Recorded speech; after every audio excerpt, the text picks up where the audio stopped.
Now, there's a few different ways that we can use the segment addition postulate. So one way, and kind of the most simple way, would be if you have a segment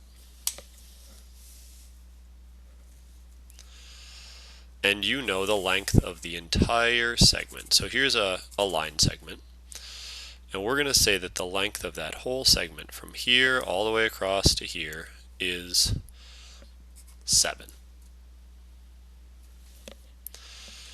And there happens to be a point on that segment,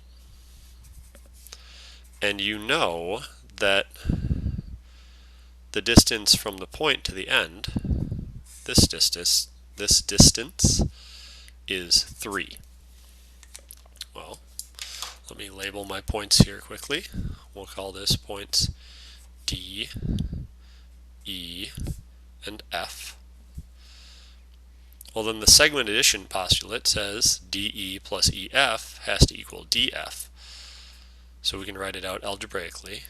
DE plus EF equals DF.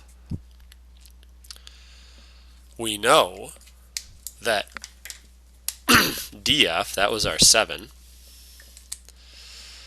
and EF, that was our 3. So we haven't figured out this yet, but you can probably see that whatever it is, that plus 3 has to equal 7. So we can just do a little bit of algebra here.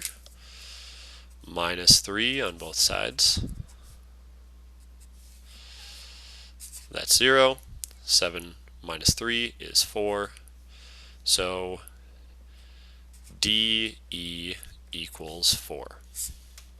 So that's a simple way to use the segment addition postulate. And here's a quick problem for you to try using the segment addition postulate.